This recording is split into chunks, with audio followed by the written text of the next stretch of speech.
Oke, selamat sore, jumpa lagi Tim Cermat bersama Dapa Agro Indonesia. Kita kembali ke lahan menindaklanjuti setelah 10 hari dari proses penanaman dan beberapa aplikasi herbisida prol yang kita lakukan. Ini sekilas kita membahas yaitu iklim pancaroba. Nampak seperti ini, kita lihat mendungnya di atas, padahal ini bulan 6. Bulan 6 seharusnya mulai berakhirnya air, berakhirnya musim penghujan, ada kiriman namun tidak segitu banyak seperti hari ini.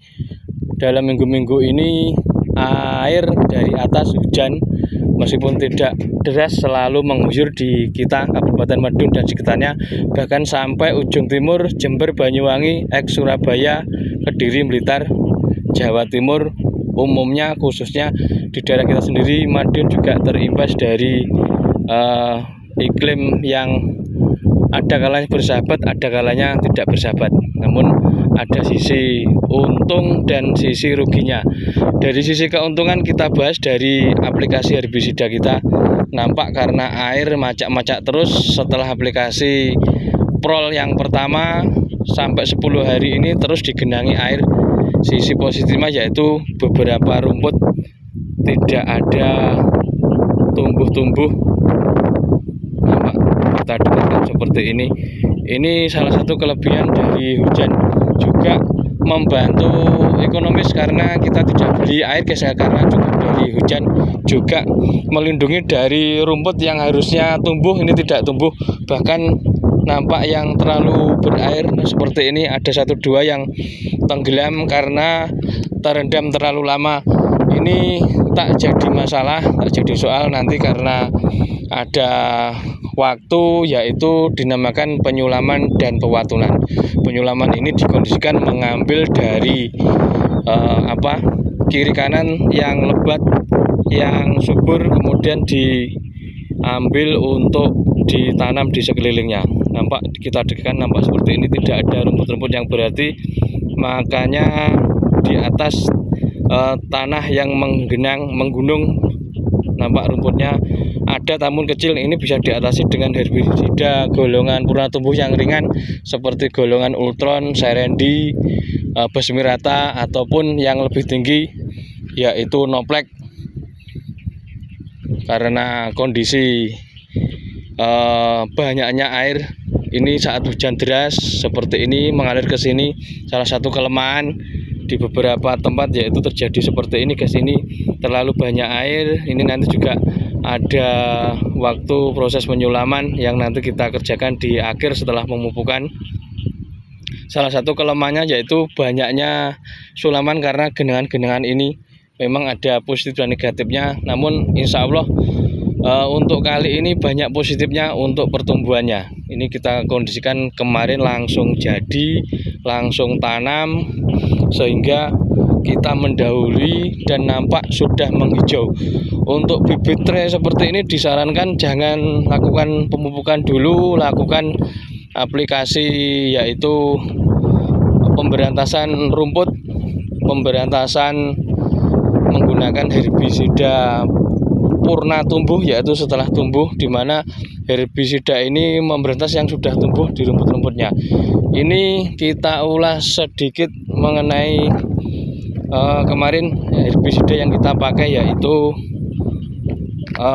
golongan pratumbuh dengan merek dagang prol. Ini sangat efektif, sangat bagus. Nampak tidak ada bibit tumbuh-tumbuh yang merebak ataupun rimbun. Ini hanya 1-2 titik atau 2 titik. Ini kita kendalikan semprot dengan herbisida golongan Serendi, nanti sudah kuat untuk kita aplikasikan. Seperti ini. Kemudian setelah beberapa hari dari aplikasi penyemprotan, 3 hari, tepatnya harus 15 hari ke atas ke sini, nanti kita gunakan pupuk dengan metode ICIR, metode 4-1, sehingga nanti lebih ekonomis, juga lebih terserap, lebih hemat karena nanti hanya sekali pupuk. Kita kondisikan di umur 15-17, nanti tidak ada pupuk susulan.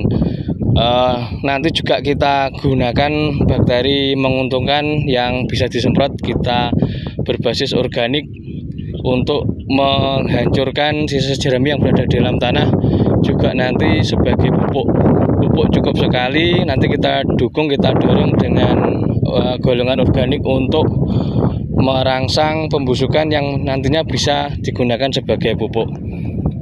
Seperti ini di kejauhan sana ada petani kita yang barusan tanam. Ini kita sudah melakukan perawatan yang kita kondisikan berumur 10 hari. Varietas kita yaitu Pertiwi 2, metode bibit kecil. Ini di tengah-tengah ada yang menghijau, ada yang menguning. Ini memang dalam satu petak wajar. Nanti yang penting kita lakukan aplikasi herbisidanya ini biar nanti tidak tumbuh merajalela. Ini yang terlihat yang mengering, tidak ada banyak air, nampak seperti ini. Ini juga tidak ada begitu rumput. Kita ulas sedikit mengenai prol kemarin kita gunakan, yaitu dalam 1 hektar ini kita rancang 14 tangki dengan dosis yaitu 2 liter. 2 liter itu bagaimana caranya? Yang penting jadikan 14 tangki, yaitu setelah garu gas aplikasi yang pertama. Kemudian yang kedua, setelah umur 6 hari kita koring dosisnya menjadi 1,5 liter, artinya 1,5 liter. Kita bagi juga 14 tangki, semprotkan merata. Hasilnya seperti ini. Sampai detik ini rumput-rumputnya berkurang, meskipun masih ada, namun kondisi daunnya yang mengecil, kerdil, sudah mengurangi efektivitas yaitu perkembangan rumput-rumputnya.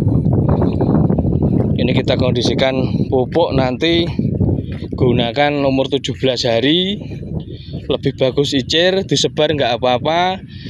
Dengan kondisi umur di bawah 17 hari ini disarankan yaitu fokuskan aja pada rumput, tidak usah memikirkan pupuk dulu, karena ini kategori terhitung sudah hidup, sudah lilir. Tidak usah khawatir, yang penting rumput kita benahi, kita bersihkan. Nantinya saat aplikasi pupuk, rumput sudah bersih, rumput sudah tidak ada bersaing di unsur hara, kita metode icir, kita gunakan 41 per tanaman. Ini untuk dosis pupuk per hektarnya ini kurang lebih, kalau bagus dengan harapan 6 kuintal atau minimalnya 4 kintal, atau tergantung dari kondisi lingkungan. Untuk yang disarankan pupuknya yaitu dalam 1 hektar ini kita agendakan 4 sak ZA, 2 sak urea, itu pun non subsidi, kemudian 4 sak SP, kemudian 2 sak NPK. Itu sudah bagus, sudah meliputi dari perakaran, pertumbuhan, juga ketahanannya. Ini juga disarankan yaitu memakai ZA agak banyak. Rumusnya yang penting yang 4 sak ZA pasti 2 sak urea atau sebaliknya. Ini kondisi tanah yang kita basah seperti ini, disarankan memakai yaitu unsur ZA. Unsur ZA nanti untuk perbanyakan anakan, pertumbuhan, juga tidak mengganggu keasaman tanah. Fosfatnya P untuk membantu perakaran, selain dibantu jerami di bawah. K-nya kita ambil dari NPK Ponska Plus atau Ponska bersubsidi, yang penting ada K-nya untuk perkembangan kekuatan batang yang masih kecil, juga membutuhkan unsur K. Kurang lebih gitu guys, sekilas informasi segera mana antara pupuk dan aplikasi rumput, ditinjak lanjuti secara pasti, meskipun sepele nanti juga menentukan hasil-hasilnya. Kurang lebih gitu guys, terima kasih telah menonton, mudah-mudahan bermanfaat. Wassalamualaikum warahmatullahi wabarakatuh.